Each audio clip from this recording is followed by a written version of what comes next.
Friends, कैसे हैं आप सभी का फिर से एक बार स्वागत है। और देखिए, यहाँ पर फिर से हम नया सेशन लेकर आ चुके हैं। बहुत सारे नए नए क्वेश्चंस हैं, सो हम बिल्कुल यहाँ पर प्रैक्टिस स्टार्ट करेंगे और आप सभी जुड़ जाइएगा हमारे साथ। वन स्टेप टू सक्सेस के साथ हमारा सेशन स्टार्ट हो चुका है। टीचिंग एप्टीट्यूड का हमारा सेशन है KVS, NVS, triple SB, EMRS के लिए, यूजीसी नेट। चलिए स्टार्ट करते हैं आज का सेशन फ्रेंड्स। और पहला क्वेश्चन आपके सामने है टीचिंग एप्टीट्यूड का 135 नंबर क्वेश्चन। देखिए, हम कंटिन्यू करेंगे। जब एक पॉलीग्राफ ऑपरेटर एक व्यक्ति से पूछता है, क्या आपने कभी अपने माता पिता से झूठ बोला है, वह खालिस्तान का प्रयोग कर रहा है। ऑप्शन है नियंत्रित प्रश्न, आलोचनात्मक प्रश्न, छल, अप्रासंगिक प्रश्न। एक पॉलीग्राफ ऑपरेटर जब एक व्यक्ति से पूछता है कि क्या आपने कभी अपने माता पिता से झूठ बोला है, तो इस क्वेश्चन के जरिए वो किस विधि का प्रयोग कर रहा है।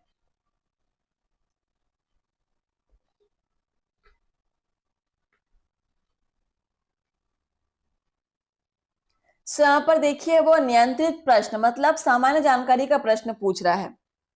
ऑप्शन फर्स्ट यहाँ पे बिल्कुल सही हो जाएगा। अगर आप चाहे तो पॉलीग्राफ ऑपरेटर को आप अच्छे से पढ़ सकते हैं। चलिए नेक्स्ट हमारा क्वेश्चन नंबर 136। एक व्यक्ति डैनिश पनीर खाकर बहुत बीमार पड़ गया। हो सकता है कि वह व्यक्ति, ऑप्शन है, अंततः एक और डैनिश पनीर खाएगा, दूसरे प्रकार का डैनिश भोजन खाएगा, एक और डैनिश पनीर कभी नहीं खाएगा, अब से केवल डैनिश पनीर ही खाएगा। डैनिश पनीर का एक टाइप है डैनिश, ठीक है, पनीर की टाइप है डैनिश। एक व्यक्ति डैनिश पनीर खाकर बहुत बीमार पड़ गया बोला गया। कुछ लोग यहाँ पर डैनिश व्यक्ति का नाम सोच रहे हैं, बट डैनिश व्यक्ति के लिए नहीं है, डैनिश पनीर के लिए यूज किया गया है। वो पनीर का एक प्रकार है। जो एक बार डैनिश पनीर खाकर बीमार पड़ गया हो, वो व्यक्ति क्या करेगा।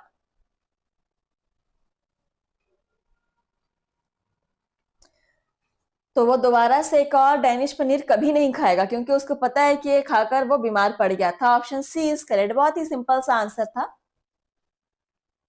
Next question number 137। निम्नलिखित में से अभिप्रेरणात्मक प्रक्रिया का सही क्रम बताइए। अब ये आ गया एक टफ क्वेश्चन। ऑप्शंस देखिए, यहां पर आपको सही क्रम बताना है अभिप्रेरणात्मक प्रक्रिया में। सभी अभिप्रेरणात्मक प्रक्रिया में कौन कौन सी प्रक्रियाएं होती हैं और किस क्रम में होती हैं। ऑप्शंस है प्रबलन, आवश्यकता, व्यवहारात्मक प्रतिक्रिया। आवश्यकता, प्रेरक शक्ति, व्यवहारात्मक प्रतिक्रिया। प्रेरक शक्ति, व्यवहारात्मक प्रतिक्रिया, आवश्यकता।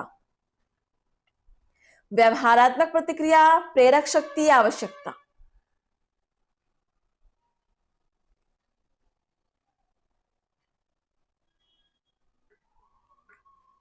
Question number 137।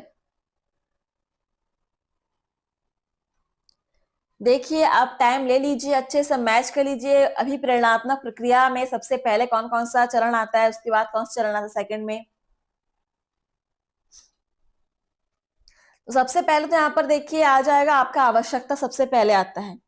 और एक ही में आपका सबसे पहले दिया हुआ आवश्यकता, ऑप्शन बी में दिया हुआ है आवश्यकता, फिर प्रेरक शक्ति, फिर व्यवहारात्मक प्रतिक्रिया। नोट कर लीजिएगा। नेक्स्ट है क्वेश्चन नंबर 138। जिस तरह धकेलना खींचना है उसी तरह, जिस तरह धकेलना खींचना है उसी तरह खालिस्तान है। देखिए ऑप्शन है लक्ष्य आवश्यकता, अनुक्रिया आवश्यकता, विषयांतरक चक्रिक, आवश्यकता लक्ष्य।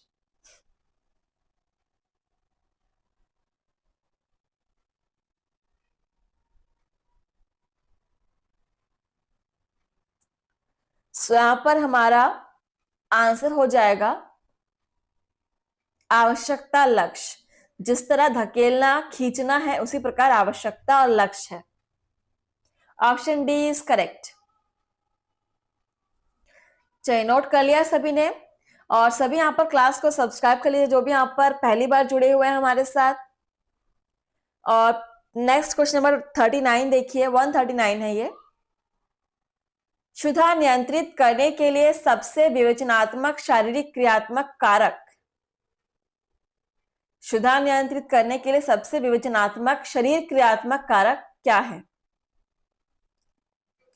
रुधिर शर्करा का स्तर है, आमाशय में ऐंठन है, भोजन का स्वाद है, कमजोरी या थकान।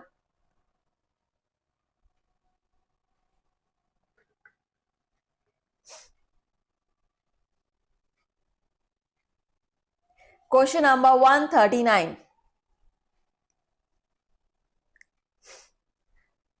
क्षुधा नियंत्रित करने के लिए सबसे विवेचनात्मक शरीर क्रियात्मक कारक रुधिर शर्करा का स्तर हो जाएगा। बिल्कुल, रुधिर शर्करा का स्तर हो जाएगा, ब्लड शुगर का level. Option first is correct. चलिए नेक्स्ट देखते हैं हमारा अगला क्वेश्चन क्या है। आपने अपने विद्यार्थी के बारे में यदि कोई सलाह मांगे, अच्छा आपसे यदि आपके विद्यार्थी आपसे अपने विद्यार्थी के बारे में यदि कोई सलाह मांगे तो सर्वप्रथम आप क्या कहेंगे या क्या सलाह देंगे? ऑप्शंस देखिएगा। शिक्षक बनने की सलाह देंगे, शिक्षक कभी ना बनने की सलाह देंगे, विद्यार्थी के बारे में विस्तार से जानकारी प्राप्त करना चाहेंगे, विद्यार्थी को उसके भाग्य के भरोसे छोड़ देने को कहेंगे। अगर एज अ टीचर आपसे कोई आपके विद्यार्थी के बारे में सलाह मांगे तो आप क्या कहेंगे? लॉजिकल क्वेश्चन है, टफ बिल्कुल भी नहीं है क्वेश्चन। देखिए बिना सोचे समझे आपको शिक्षक बनने की सलाह तो आप देंगे। शिक्षक बनने की सलाह देना ठीक है, लेकिन उसके बारे में जानकारी भी तो होना चाहिए ना आपको कि उसका नेचर कैसा है, वो बच्चा कैसा है, उसकी रुचि किसमें है। तो यहाँ पर सबसे बेस्ट आंसर हो जाएगा, सबसे पहले विद्यार्थी के विस्तार से जानकारी मांगेंगे, उसके बाद ही हम कुछ सलाह देंगे। ऑप्शन सी, विद्यार्थी के बारे में विस्तार से जानकारी प्राप्त करना चाहेंगे। नेक्स्ट है क्वेश्चन नंबर 2। शिशुओं के लिए शिशुशाला में आवश्यक है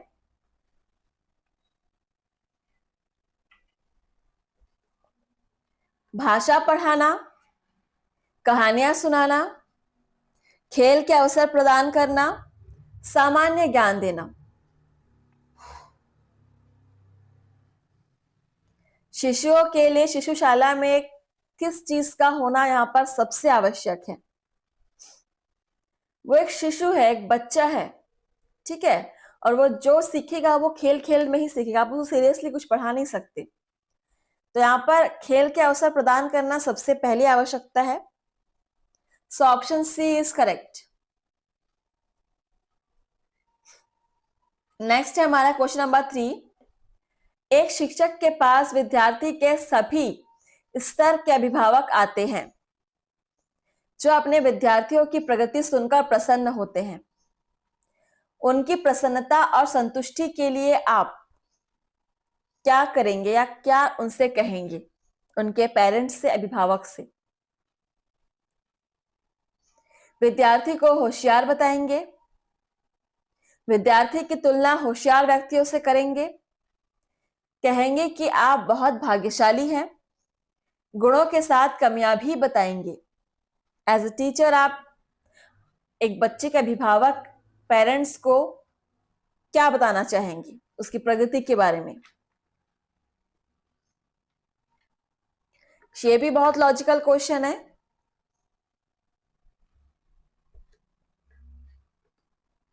एक शिक्षक के पास विद्यार्थी के सभी स्तर, मतलब सभी स्तर के विद्यार्थी, इंटेलिजेंट विद्यार्थी, एवरेज विद्यार्थी और बिल्कुल मंद बुद्धि विद्यार्थी, सभी तरह के बच्चे पढ़ते हैं और सबके पेरेंट्स आते हैं अपने विद्यार्थियों की प्रोग्रेस के बारे में जानने के लिए। तो एज अ टीचर आप उनको प्रसन्न करने के लिए, संतुष्ट करने के लिए आप क्या कहेंगे? एक आदर्श शिक्षक वही होता है जो बच्चे के गुणों के साथ साथ उसकी कमियां भी बताए। ठीक है, सो यहाँ पे बिल्कुल परफेक्ट आंसर, करेक्ट आंसर होगा गुणों के साथ कमियां भी बताएगा। Option D is correct. Next है क्वेश्चन नंबर 4। नारी स्वतंत्रता का अर्थ है नारी संगठनों को महत्व देना, स्त्रियों को घर के दायित्वों से मुक्त करना, स्त्रियों को अधिक सरकारी नौकरियों में स्थान देना, स्त्रियों को अपनी योग्यता और रुचि के अनुसार कार्य करने की आजादी देना। नारी स्वतंत्रता का अर्थ क्या है? बहुत इंपॉर्टेंट क्वेश्चन है, बिल्कुल इसको आप नोट कर लीजिएगा। एंड फ्रेंड्स, क्लास को शेयर कीजिए जितना हो सके। टीजीटी पीजीटी के लिए बहुत ही बेहतरीन सेशंस है आपके टीचिंग एप्टीट्यूड के, जो खासकर यूजीसी नेट की तैयारी कर रहे हैं उनके लिए बहुत ही इंपॉर्टेंट टॉपिक है ये। तो नारी स्वतंत्रता का अर्थ यहाँ पर सबसे बेस्ट आंसर है स्त्रियों को अपनी योग्यता और रुचि के अनुसार कार्य करने की आजादी देना। ठीक है, ऑप्शन डी इज करेक्ट। इसको भी आप नोट कर लीजिए। नेक्स्ट है क्वेश्चन नंबर 5। अभिभावक अपने बालकों के लिए शिक्षकों से आशा करते हैं निष्पक्ष व्यवहार की, सहानुभूति एवं प्रेम की, योग्यता तथा ज्ञान की, ए और बी दोनों।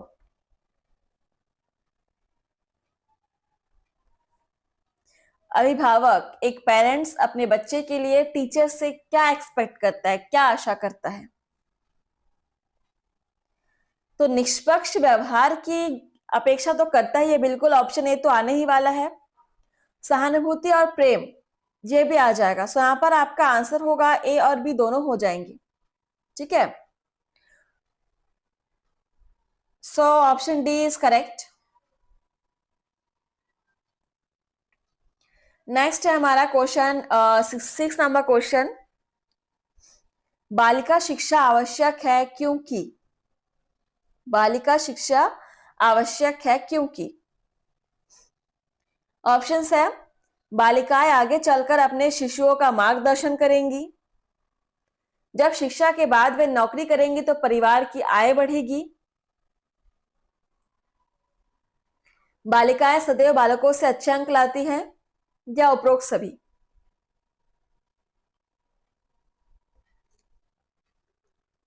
बालिकाओं, लड़कियों की शिक्षा आवश्यक क्यों है? तो देखिए, शिक्षा के बाद वो नौकरी करेंगे और परिवार की आय बढ़ाएंगी, ये उतना इंपॉर्टेंट नहीं लग रहा है।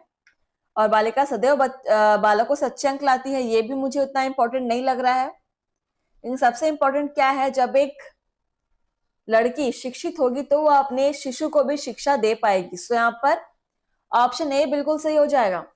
बालिकाएं आगे चलकर अपने शिशुओं का मार्गदर्शन करेंगी, इसलिए एक बालिका की शिक्षा बिल्कुल आवश्यक है।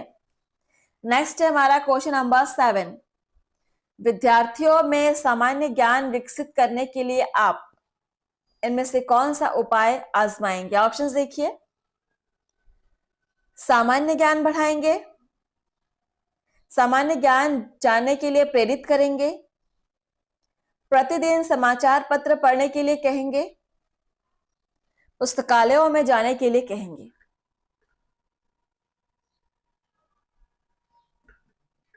सो अभी लगातार 6-7 क्वेश्चन जो है बिल्कुल लॉजिकल क्वेश्चन थे, बहुत ही सिंपल क्वेश्चन। अगर आप लॉजिक लगाएंगे तो आपको इसका आंसर मिल जाएगा। जैसा कि मैंने कहा था आपको, यहाँ पर आपको टीजीटी, पीजीटी और पीआरटी तीनों लेवल के क्वेश्चंस मिलेंगे। और ये जो हम क्वेश्चन कर रहे हैं वो टीजीटी पीआरटी के लेवल के क्वेश्चन है। ठीक है, आज के सेशन में। तो विद्यार्थियों में सामान्य ज्ञान विकसित करने के लिए हम क्या करेंगे? प्रतिदिन अगर उन्हें समाचार पत्र पढ़ने के लिए कहा जाए तो उनका सामान्य ज्ञान विकसित अधिक होगा। ठीक है, सो ऑप्शन सी यहां पर सबसे करेक्ट लग रहा है, ऑप्शन सी। चलिए आगे बढ़ते हैं। क्वेश्चन नंबर है हमारा 8।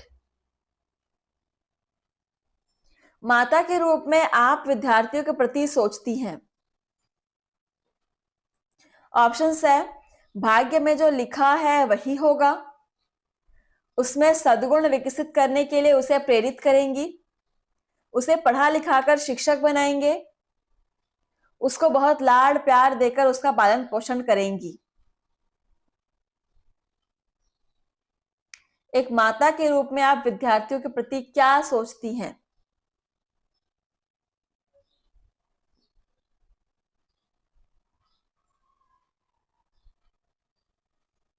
जो एक माता होती है उसके लिए सबसे आवश्यक है कि वह अपने विद्यार्थियों में सद्गुण विकसित करने के लिए उसे प्रेरित करे। ठीक है, सद्गुण। ऑप्शन बी यहाँ पर सबसे करेक्ट आंसर है, ऑप्शन बी इज करेक्ट। उसमें सद्गुण विकसित करने के लिए उसे प्रेरित करेंगी। अगर अच्छे गुण विकसित होंगे तो अपने आप वो इंसान एक चरित्रवान इंसान बनेगा। ठीक है, नेक्स्ट है क्वेश्चन नंबर 9। कुछ विद्यार्थी अपने से बड़ों के प्रति आदर सूचक शब्दों का प्रयोग नहीं करते हैं, तो आप क्या कहेंगे या क्या करेंगे? देखिए ऑप्शंस यहां पर, उन्हें मानवीय गुणों के बारे में व्याख्यान देंगे, उन्हें शिष्ट व्यवहार करने के लिए प्रेरित करेंगे, बड़ों के प्रति सम्मान व आदर व्यक्त करने के लिए कहेंगे, उन्हें डांट कर बड़ों के प्रति आदर सूचक शब्दों का प्रयोग करने की कहेंगे। ये भी आपका बहुत ही सिंपल क्वेश्चन है।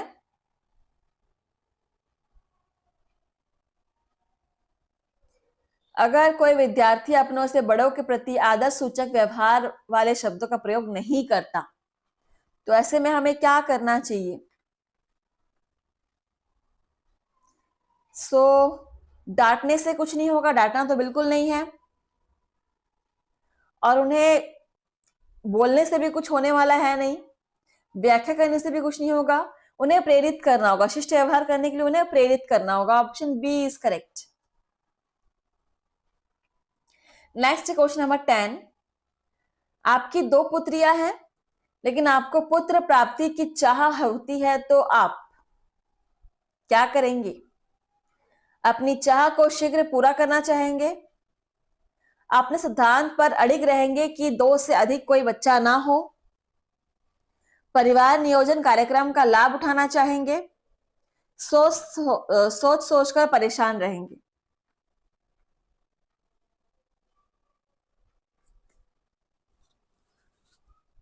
तो सोच सोचकर परेशान होने से कुछ नहीं होगा, और अपनी चाह को शीघ्र पूरा करना चाहना भी गलत है, क्योंकि हमारे सरकार के अकॉर्डिंग एक परिवार में 2 बच्चे ही सबसे स्वस्थ परिवार कहा गया है। तो यहाँ पर अपने सिद्धांत पर अड़िग रहेंगे कि 2 से अधिक कोई बच्चा ना हो। सो ऑप्शन बी यहाँ पर करेक्ट हो जाएगा आंसर।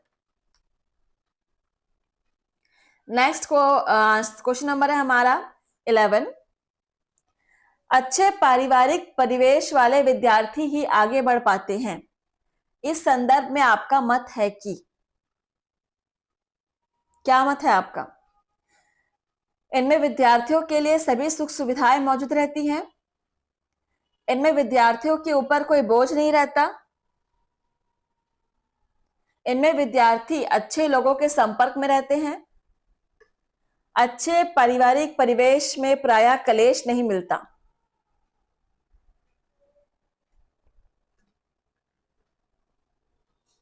ये आपका डेली का एक क्वेश्चन है।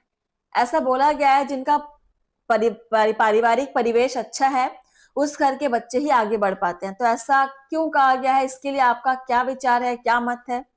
चारों ऑप्शंस को पढ़िए और आंसर कीजिए, और फ्रेंड्स आप क्लास को शेयर कीजिएगा, एंड बिल्कुल मुझे बताएंगे कि आपको सेशन कैसा लगा।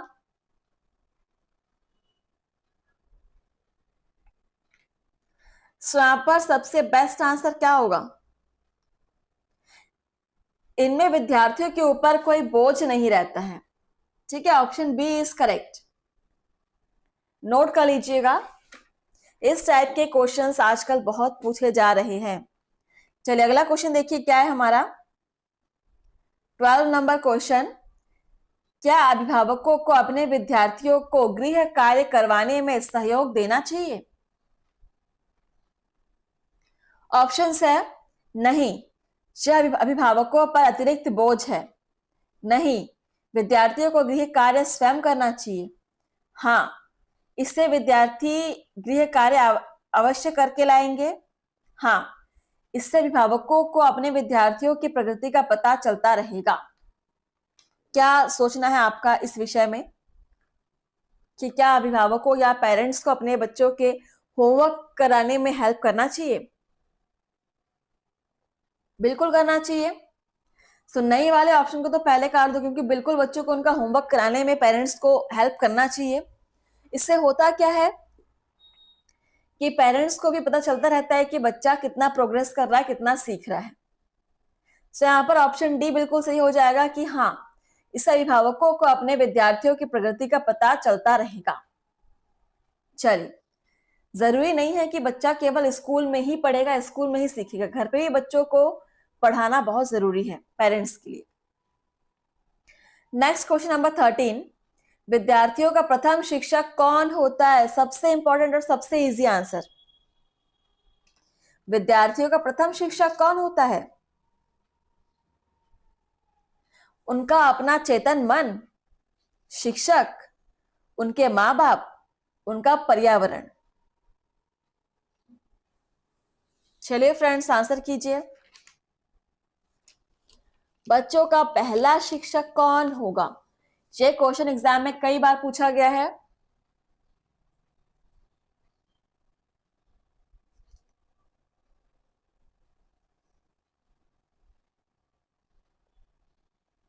सो यहां पर सही आंसर हो जाएगा, उनके माँ बाप ही उनके प्रथम शिक्षक होते हैं। ठीक है, ऑप्शन सी इज करेक्ट।